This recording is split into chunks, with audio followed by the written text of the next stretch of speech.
Hidup Sehat Plus, Anda pasti suka makan ikan. Nah, di antara jenis ikan tawar, ada beberapa jenis ikan yang memang banyak disukai masyarakat. Salah satunya adalah ikan patin. Kita akan membahas seputar fakta mitos ikan patin bersama Dr. Raisa Juanda. Nah, seperti apa? Yuk. Halo dok. Halo. Apa kabar? Baik. Oh ini, pemirsa, di depan kita ini udah ada ikan patin. Nah, saya nih mau tanya nih dok. Banyak banget pertanyaan dari masyarakat seputar ikan patin. Katanya nih, banyak yang bilang ikan patin itu mengandung omega tinggi, bahkan lebih tinggi daripada salmon. Nah, itu fakta atau mitos tuh dok? Nah, itu sebenarnya mitos. Karena memang di ikan patin ada omega 3, tapi jumlahnya nggak melebihi ikan salmon. Jadi kalau per 100 gram ya kita hitung, di salmon itu omega 3-nya per 100 gram 0,4 miligram. Sedangkan di ikan patin 0,1. Nah, selanjutnya nih fakta atau mitos. Katanya kalau makan ikan patin bisa mencegah penyakit kardiovaskular. Nah, itu gimana tuh dok? Itu fakta. Ya, kenapa? Karena di ikan patin mengandung omega 3 yang jumlahnya lumayan ya. Nah, omega 3 ini sifatnya adalah sangat baik untuk elastisitas pembuluh darah. Nah, jadi bagus juga untuk mengatur tekanan darah tinggi, untuk kesehatan jantung. Selain itu, dia juga mengandung kalium. Kalium ini juga bagus untuk pembuluh darah dan untuk mengatur tekanan darah yang tinggi. Nah, ini nih selanjutnya nih dok ya. Katanya kalau ikan patin itu bisa menjaga kesehatan tulang, juga bisa mencegah penyakit osteoporosis. Nah, itu fakta atau mitos tuh dok? Itu juga fakta. Kenapa? Karena di ikan patin ini ternyata vitamin D-nya jumlahnya sangat tinggi. Jadi per 100 gram ikan patin, omega 3-nya itu mencapai 500 international unit. Kalau kita convert kurang lebih 12,5 mikrogram. Nah, sedangkan angka kecukupan kita sehari-hari ini butuhnya 15 mikrogram. Jadi hampir mencapai angka kecukupan vitamin D yang kita butuhkan. Gitu. Nah, berarti untuk para orang tua atau enggak mungkin masyarakat yang menjelang usia lanjut, baik sekali untuk mengkonsumsi ikan patin. Nah, ini fakta atau mitos selanjutnya. Katanya kalau ikan patin bisa membantu pembentukan otot. Nah, itu gimana tuh dok? Fakta atau mitos tuh? Itu juga fakta. Karena ternyata protein di ikan patin juga cukup tinggi loh. Jadi di ikan ini ya per 100 gramnya protein mengandung 16 gram.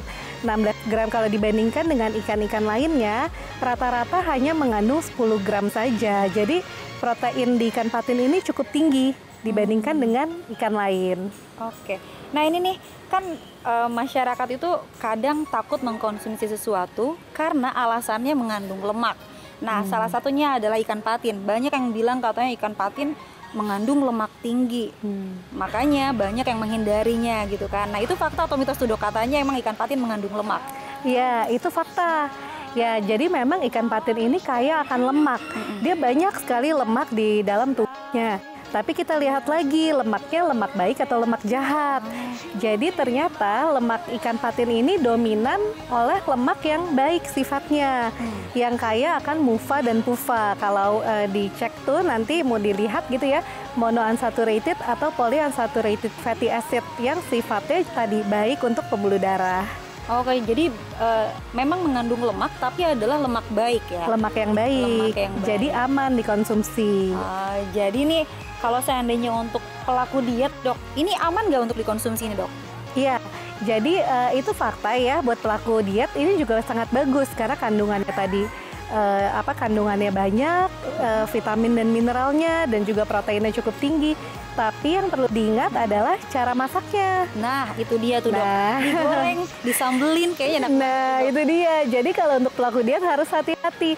Kalau misalnya masaknya dipenuhi santannya banyak banget, terus udah gitu digoreng lagi, ya tentu aja jadi nggak bisa diet juga karena kalorinya jadi berlebihan. Bagaimana dengan kolesterol tuh dok? Karena kan katanya kalau si ikan patin ini bisa membantu menjaga atau enggak menurunkan kolesterol. Itu fakta atau mitos tuh dok? Itu fakta. Ya, karena memang di ikan patin sendiri mengandung kolesterol sekitar 50 mg ya. Kolesterol di ikan ini, tapi selain itu lemak baik di ikan ini bisa menutupi lemak jahat yang ada di kolesterol dan lain-lainnya itu, jadi aman dikonsumsi. Nah pemirsa, itu tadi pembahasan seputar fakta mitos tentang ikan patin. Berikut ini, kita juga akan memberikan tips seputar bagaimana menghilangkan bau amis dan juga bau lumpur. Karena dok, masyarakat tuh kadang-kadang menghindari untuk mengkonsumsi ikan air tawar karena memang katanya tuh suka ada bau amis dan juga bau lumpur. Iya.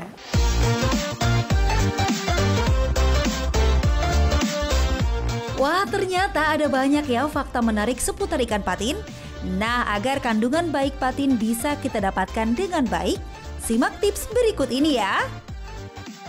Pemirsa, berikut adalah tips mengonsumsi ikan patin yang sehat.